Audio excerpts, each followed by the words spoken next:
ladies and gentlemen, the President of the United States, accompanied by HUD Secretary Andrew Cuomo, SBA Administrator Aida Alvarez, Deputy Borough President Genevieve Brooks, LISC President Paul Grogan, and Carmen Ceballo.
To President Clinton, I am proud to welcome you to the Mid Bronx area and welcome all of you. William Penn once said, "Let men be good, and then government can't be bad." He was right. However, in the Mid Bronx area, it was the community who unknowingly had Penn's vision. In the late 60s, I, along with other leaders, observed that our neighborhood had been written off by government. There were fewer services, and we were desperate. And that desperation gave birth to our name, the Mid Bronx Desperados.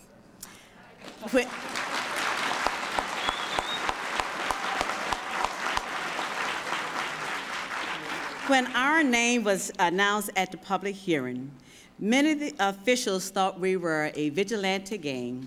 They would run for the closest exit. But for those of you that may be in the auditorium today that are conservatives, our legal name is MBD Community Housing Corp. The state denied the incorporation of the Desperados because they felt the name was sinister. So therefore, the name fit in a few. Even though I and others from the community could afford to move, our sense of civic responsibility made us decide to improve, not move. The Ford Foundation and LISC were the first funders to come to the table to seed our initial projects. We first created an atmosphere where people took responsibility for themselves. We organized the community block by block into tenant association from urban neglect. We were convinced that low-income houses was not the only panacea for houses in the South Bronx, that we also needed a social economic mix. Master planners laughed when we suggested a homeowners program to counteract the thousands of housing authority units and Section 8 units in the Bronx and in this area. But folks, the laughter stopped because MBD proved that they were wrong.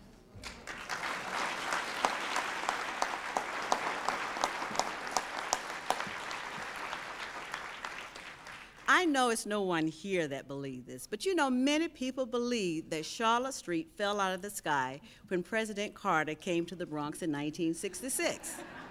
But the development of Charlotte Street and the Mid-Bronx area required help from many people, and it did not take us a long time to do that.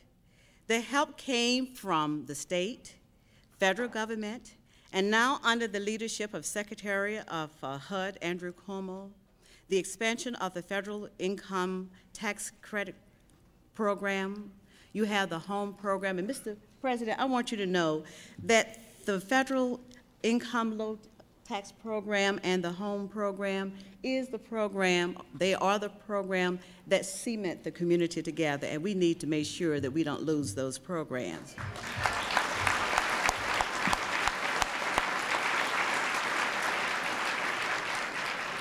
The city, Ed Logue, the South Bronx Development, under the direction of former Mayor Eric Koch, our intermediaries, other private funded sources. Mid Bronx Desperados has developed 2,100 of housing units. They develop a family health care facility, a credit union, and they have other economic development plans on the drawing board. And I would say, folks, that's not bad for a group of folks that was once feared as desperados. Mayor Koch's 10-year plan, coupled with HUD, the state, the not-for-profits, and the private sectors have developed over 30,000 units of housing over the last decade. We attracted 522 new business, representing more than $460 million in investment, and increased construction of $2.6 billion. No wonder why the National Civic League named the Bronx as one of the 10 All-America cities.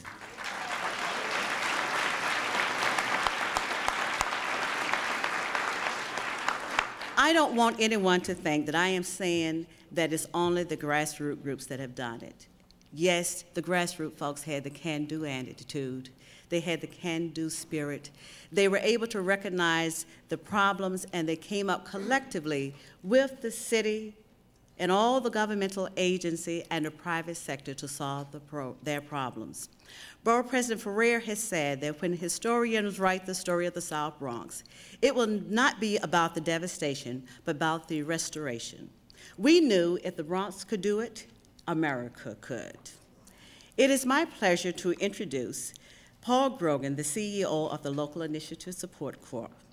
Paul is one of the most visionary individuals and involved in the community, and he has done a tremendous job of opening the doors of the boardrooms, therefore convincing those board members that it's not evil to invest in low-income housing.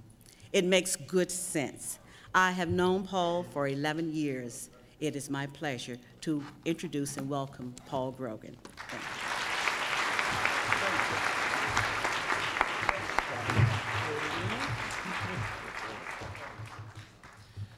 Jenny, as much of a pleasure as it is to be introduced by you, one of my heroes, you're a little tough to follow, but I will try to do it. President Clinton, Secretary Cuomo, SBA Administrator Alvarez, Deputy Mayor Mastro, and other invited guests and residents. This event today is about many things, but above all, it's about the power and possibility of the community development movement. Ordinary citizens here and in inner cities across America saying we've had enough. We may not be able to fix all the problems at once, but we're going to start right here. We're going to fix up that house on the corner. We're going to do something. And out of those first modest acts of collective commitment, as we see today, truly momentous change has come. For 20 years, the words South Bronx have been a code phrase for inner city blight, perhaps the most widely disseminated image of urban devastation in history. It's time for the South Bronx to symbolize something else. And Mr. President, as Jenny said, if it can happen here, it can happen anywhere.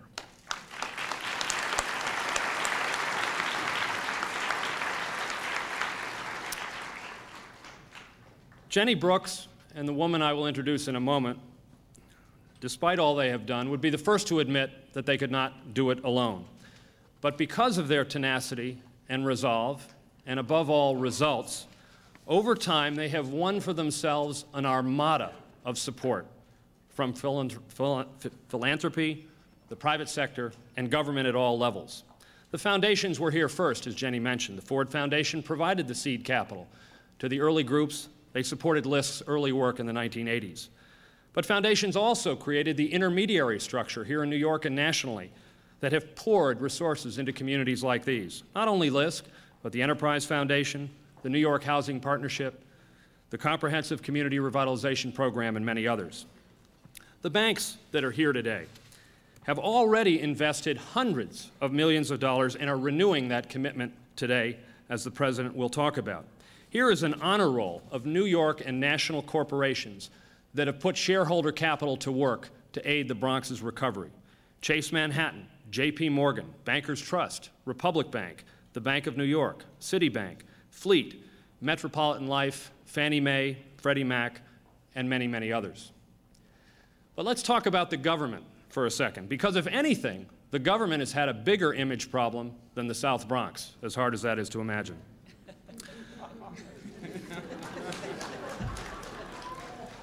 But the comeback of the South Bronx is also a story of government getting it right, spectacularly right.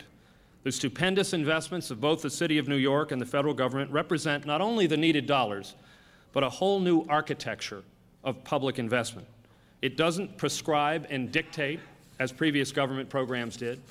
Instead, flexible public investments locate decision-making and accountability in communities, liberate the energies of grassroots organizations like MBD, and catalyze the immense private investment I mentioned.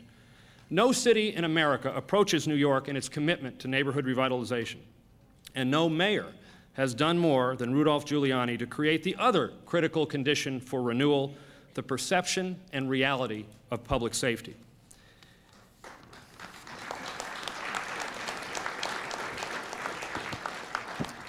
And you, Mr. President, have organized your entire urban agenda around this new principle. The low-income housing tax credit, the home program, the reinvigoration of the Community Reinvestment Act, which you've accomplished, CDFIs and empowerment zones. No president before you has so keenly appreciated that power and possibility of grassroots action. But I will end where I started. The indispensable ingredient is the people and their, let's admit it, implausible commitment at the lowest point to see things through to a better day. And I now have the pleasure of introducing just such a person who will in turn introduce the President. Carmen Ceballo is a citizen, a wife, a mother, a second-grade teacher, who with her husband Raphael in 1985 bought one of those ranch homes in Charlotte Gardens, one of the first pioneers who began building the new South Bronx. Her husband Raphael said recently in a New York Times article, "Why would I move? I live like a king." It's my pleasure to introduce Carmen Ceballo.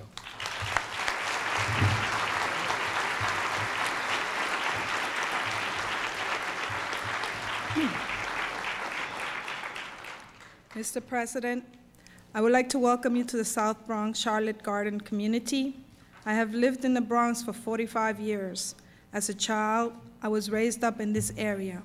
Back then, people were able to leave their doors open, and children were able to play safely on the streets. People were friendly and looked out for each other. I studied in the South Bronx until my high school years. I am presently working in the South Bronx. As time went by, things began to change and deteriorate. People started abandoning their buildings. As the buildings became vacant, they were set on fire.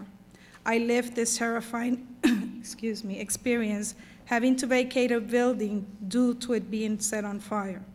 I kept moving up north in the Bronx due to this era of fires. I finally settled down in a two-family house where I lived until I got married. As a married person, I had plans of owning a home of my own and having children. My husband and I began looking for a home now that I was expecting a child. We heard of this development in partnership with the government, and we decided to apply because of the conditions it offered. A brand new one-family home with schools nearby, transportation easily accessible, and much land area. I felt skeptical at first because I saw how this area had been many years ago. I had lived through many bad experiences. I wanted a safe environment for my family. I am happy I decided to give it a try back then because it turned out to be a wonderful experience.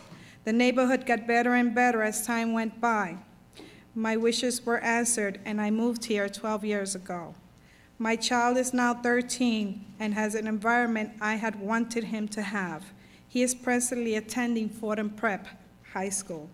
The people are very friendly and helpful, as back when I came to the South Bronx, and are always looking out for each other. It has been a chance of a lifetime to be able to say that I own a one-family home in the South Bronx with tree-lined streets, easily accessible transportation, and a lot of land. Mr. President, it is with the determination of citizens, private businesses, and people of the government in forming a partnership that projects like the Charlotte Garden and others have been able to bloom.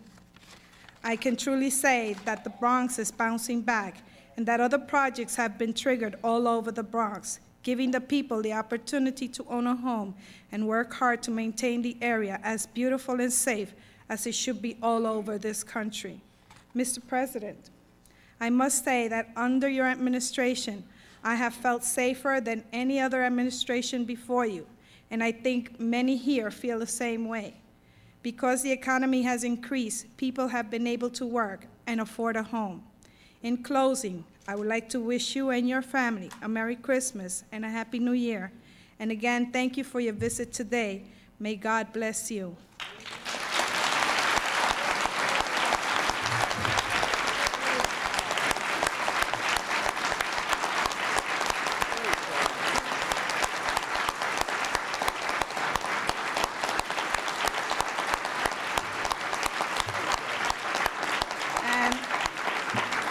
And now I'd like to introduce Mr. President Bill Clinton.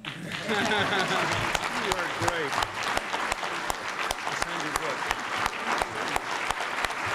Thank you. Thank you.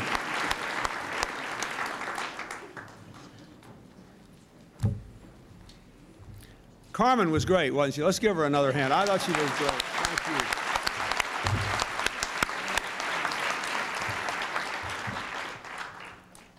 Thank you, Jenny Brooks, for your vision and for your persistence. Thank you, Paul Grogan, for your vision and your persistence. The whole approach of LISC was years and years and years ahead of government. And what we have essentially tried to do is to get all of our government policies to follow the model that LISC was based on all along, and we thank you. I'd also like to acknowledge the presence here of 3 people from the city of New York who are very important to the future of America. Our brilliant HUD Secretary, Andrew Cuomo.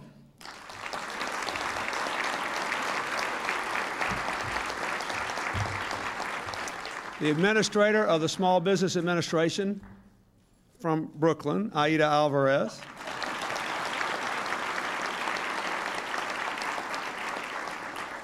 And the Assistant to the President for Public Liaison, I don't know where she is, but she's from the Bronx, Maria Echeveste. Where are you? Maria, thank you. I also want to join in congratulating my good friend, your borough president, Freddie Ferrer, on Bronx being an all-American city. Thank you. Stand up. Thank you.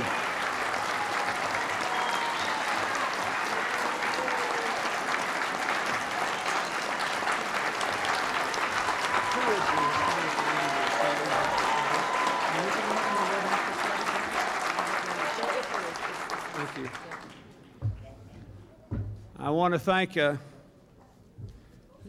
Deputy Mayor for being here, and Senator Rosado and Assemblyman Diaz and the other members of the Assembly and City Council who are here. I'd like to thank the Boys and Girls Club of the Boys and Girls of Clara Barton School. I think they made this for me, and it's quite beautiful, isn't it? The Bronx event. And I thank the Madison Square Boys and Girls Club for hosting us. I want to thank all the financial institutions who have helped, who were mentioned earlier. I understand that Frank Newman, the chairman of Bankers Trust, and Walter Shipley, the chairman and CEO of Chase Manhattan, are here.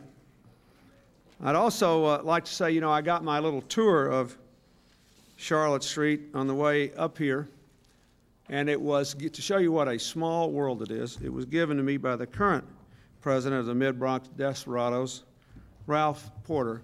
And I want you to know that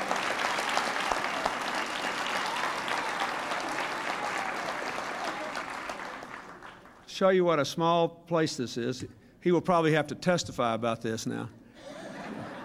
We grew up in the same town in Arkansas, and his wife worked with my mother for many years in the hospital there. And when he came here, he decided to pitch in instead of walk away like the rest of you, and I appreciate that, what all of you have done. Let me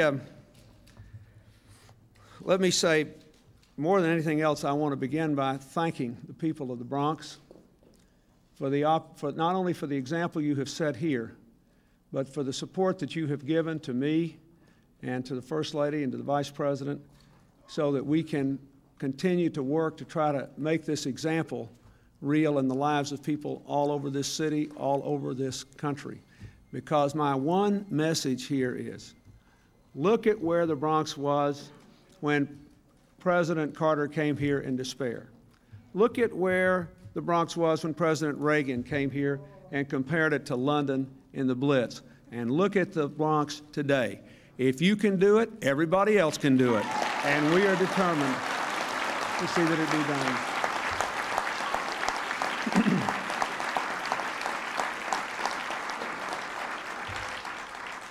What we have got to do is to take what you have shown us works and help more neighborhoods all across America do it. And we have seen that this did not happen by accident. It happened first and foremost because of visionary, committed, determined leadership at the local level. People who just wanted a good life. Citizen leaders like Jenny, citizens like Carmen said, this is not complicated. Why shouldn't I be able to get married and have children in my hometown? Why shouldn't people be able to work there? Why shouldn't people be able to live in decent housing there? Why shouldn't our children be able to walk the streets there? Why shouldn't our children be able to go to decent schools there? Why? There is no reason why. They started by asking the right questions. And over time, they got the right answers. This didn't happen in a year or two. No single person can claim credit for it. But over time, you got it right. Now, we have to take what you have done here. Show the before and after. If I could have any wish out of this, it is not that my speech would be reported tonight on the evening news or in the press tomorrow. I would just like one thing. I would like for every single American to see before and after. And they would know.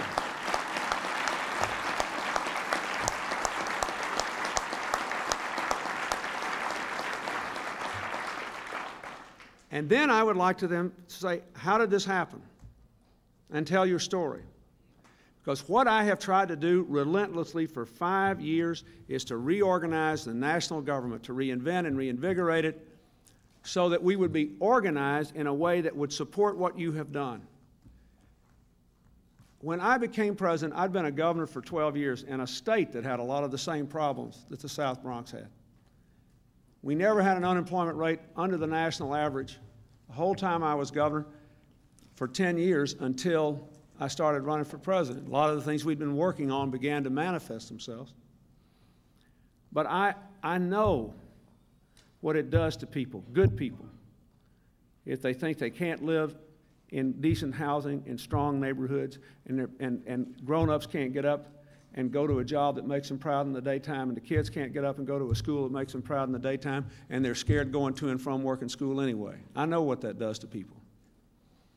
And it doesn't have to be that way.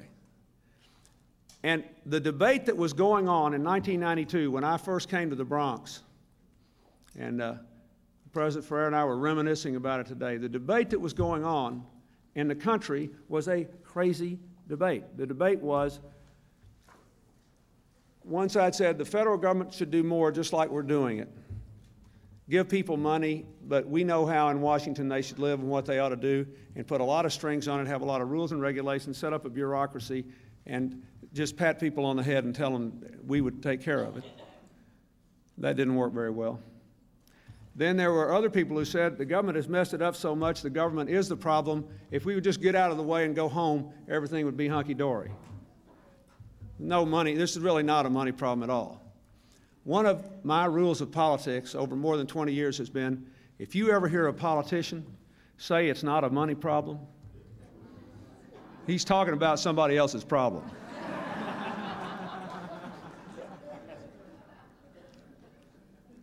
Then when you see a politician interested in an issue, all of a sudden it becomes a money problem and he's interested in it, or she is. I say that because that was a phony debate. You can't have government in Washington dictating the solution. You can't have government in Washington sitting on the sidelines. Government has to be a partner and has to get it right. And what is getting it right? Getting it right is saying there is nothing we can do for you you won't do for yourselves, but if you're willing to do for yourselves, we will give you the tools and help to create the conditions so that you can have the power to change your own lives. That is the right message.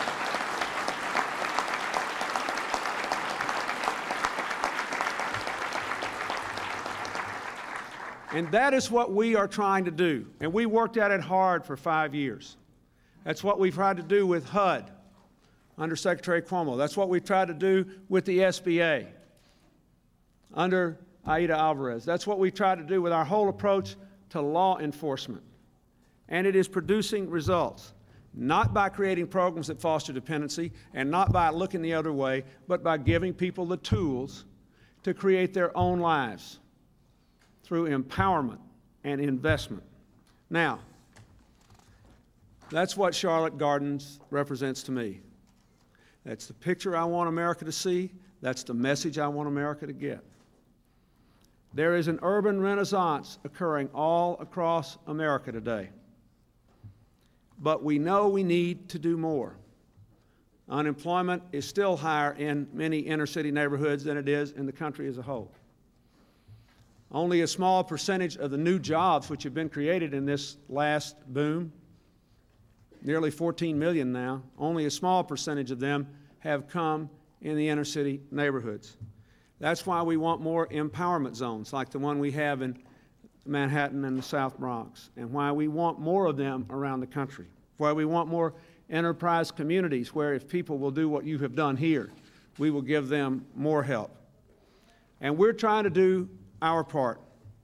We have reformed the Community Reinvestment Act, which basically says what guidelines there ought to be for reinvesting in areas that have been underinvested in. It brought $270 billion in commitments from financial institutions to help people in distressed areas improve their communities.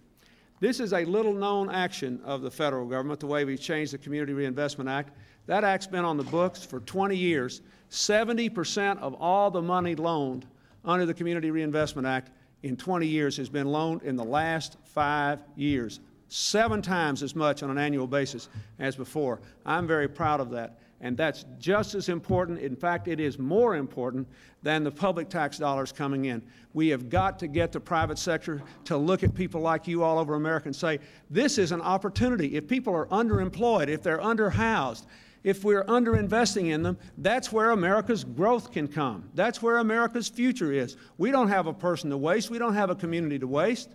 We're trying to get the unemployment down more and the growth up higher. Go look for the people who have growth potential. That's what happened here, and that's what we have to do everywhere else in America.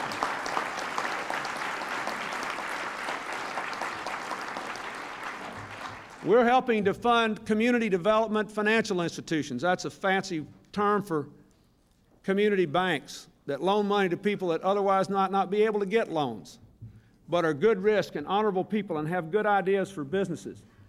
Your country has spent lots of money setting up these kind of banks all over the world. All over the world, we spent money to try to help poor village women in places like Bangladesh get loans, hundreds of thousands of them. And yet there have only been a few communities in America that have aggressively adopted this philosophy. If it's helping to revive people in countries that are a lot poorer than the South Bronx, then we ought to make those same kind of institutions and that same kind of capital available to the American people to give them a chance to revive their fortunes.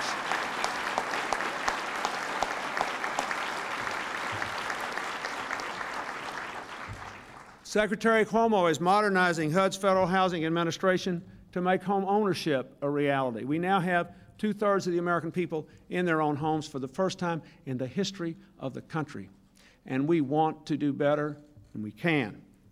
We did, as Jenny said, one of the things that really has helped here is the low-income housing tax credit. It gets people to invest for a tax credit to make housing more affordable and more available than it would otherwise be. Finally, in this last budget, we made it permanent. You don't have to worry about whether Congress is going to do it now year in and year out. It is now a permanent part of the tax code so that investors can know if they stake their future in neighborhoods like this one, that will be there. They know what the economic rules are, and they don't have to worry about someone changing the rules in the middle of the game. And that has made a big difference as well.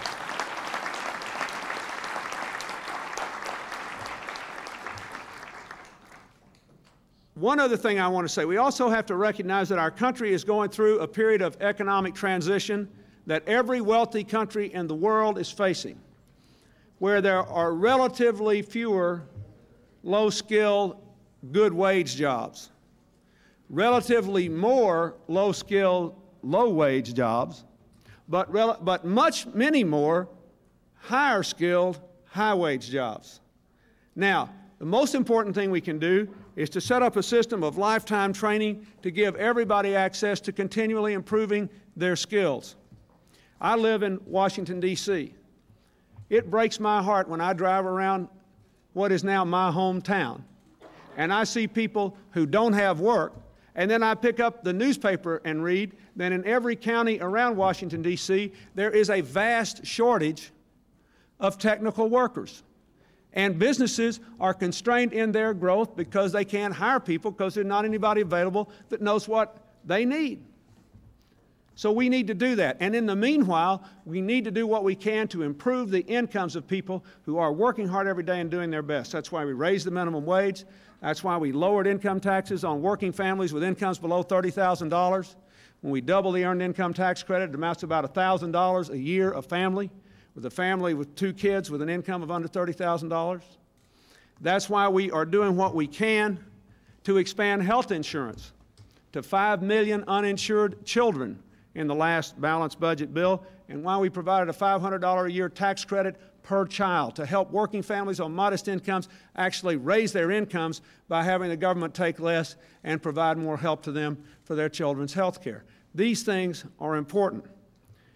In the welfare reform bill, now we had the welfare rolls go down by 3.8 million, but we left people with the guarantee of health care and nutrition for their kids, more money for child care, and now we provided $3 billion to cities like New York to try to make sure that there are public funds available for work for people if they're required to go to work and there are no private sector jobs.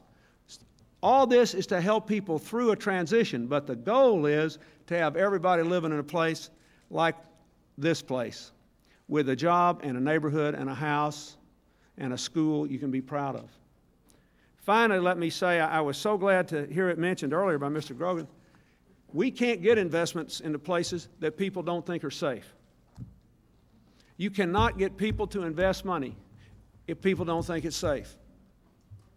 You know, I'm trying to make peace in the Middle East. You know, I spent a lot of time on it. And you can't make, in the end, there won't be any peace if those people don't have something to do. And 5 years ago, or over 4 years ago, I assembled 600 Arab American and Jewish American business people that said, we will invest there when it's safe. Because there's no point in putting money in if it won't produce any result. Everyone understands that in the context of foreign policy. We must understand that here at home. That's why we have, again, our whole law enforcement policy is a community empowerment policy. The crime bill we passed in 1994, in effect, was written by police officers and community leaders and prosecutors and others who said, this is what we can do to lower the crime rate. Put 100,000 more police on the street. Give the kids something to do after school. Give them something to do to stay out of trouble. Take assault weapons off the street. Don't sell guns to people with a criminal record. And we've had 5 years of declining crime in the country as a whole. The lowest crime rate in 24 years in the United States. It has to be that way in every neighborhood. The lower you get the crime rate, the higher the investment will be. The more jobs there'll be, the more opportunity there will be. I say that because we still have work to do. There's still too many of our kids getting in trouble. And I won't rest until we know that every single child has some place to go and something positive to do when they get out of school. Most of the juvenile crime occurs after school.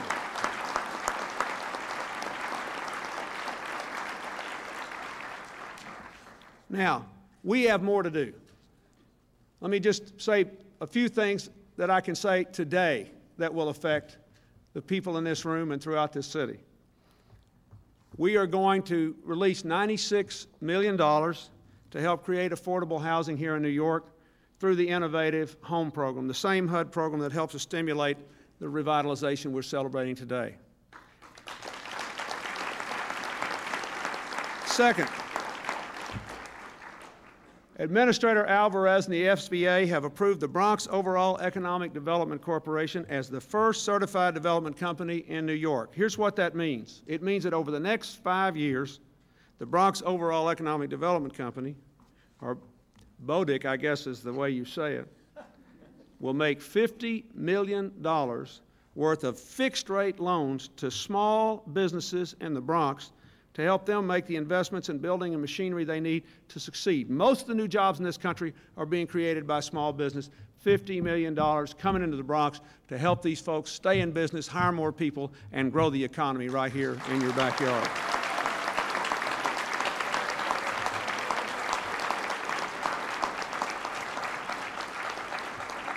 Third thing I am doing is to put $45 million more in my next budget to expand the Community Development Financial Bank so we can make more loans to individuals who can start their own businesses or hire people to create an economy where very often there isn't one. And finally, let me say I'm very pleased that LISC and the Enterprise Foundation have gotten another $250 million in corporate investments to help build affordable housing in New York City over the next 3 years. Thank you all very much. Now, what does all this mean? I'll say it one more time. There is nothing that can be done for any neighborhood that people will not do for themselves. But people who are willing to do for themselves deserve a hand up. They deserve a partner. They deserve a government committed to giving them the tools they need to succeed. That's what empowerment is. A lot of people think it's a buzzword. It is not a buzzword. Come to the South Bronx if you want to see empowerment. Go down these streets if you want to see empowerment. Look at the Mid Bronx Desperados if you want to see empowerment. That is what it means. It is not some funny word. It's about people taking control of their lives and building a better future for their children. That's what we're going to do together. Thank you, and God bless you.